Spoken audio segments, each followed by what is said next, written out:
Well, those are protesters in India chanting, "Obama, wake up, stop insulting Indians." Growing outrage following the arrest of an Indian diplomat in New York. She's accused of submitting false documents to get a work visa for her housekeeper and claims that she was strip searched and treated like a common criminal before posting bail despite her assertions of immunity. And now India retaliating with protests, even removing security barriers at the U.S. Embassy in New Delhi.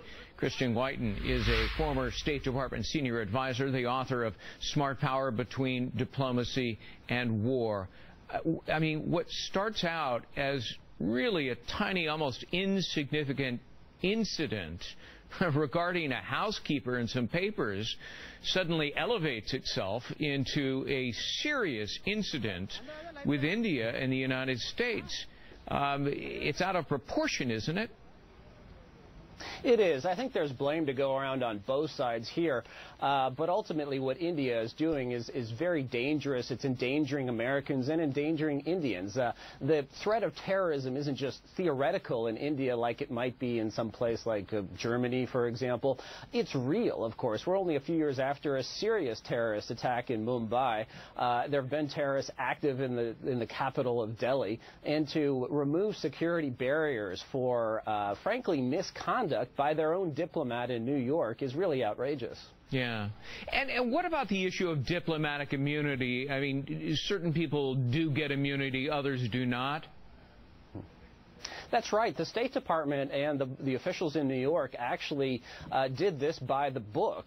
Various officials have more immunity. This woman, the diplomat, was a consular official, which is actually fairly low in the pecking order. Consular officials deal with visas, birth certificates, shuffling papers, and things like that. Their immunity applies only to official acts. Courts actually do have jurisdictions, and what she was doing, allegedly, was basically treating a household employee like an indentured servant, importing India's backwards, frankly, discriminatory caste system of treating people and household servants like this, which is illegal.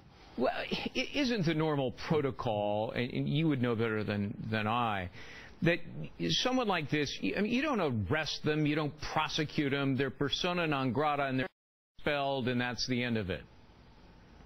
That's right. Just because the State Department and our laws, the Diplomatic Relations Act and the Vienna Convention allow this type of arrest to occur, doesn't mean you do it. Typically what you would do is just either, if you are dealing with an ally, tell them that a diplomat is acting improperly and allow them to withdraw them quietly. If that doesn't work, you can expel them. And that's important because U.S. diplomats are accused of things, whether they've done them or not, where we really would prefer them to be sent home rather than be put on trial around the world. So it's a little odd that this was allowed to escalate, and this isn't just sort of a law enforcement official who's never dealt with diplomats. The State Department was involved from the beginning in this, apparently. Well, it's dangerous because our relationship with India is already quite strained. Whiton, thanks very much.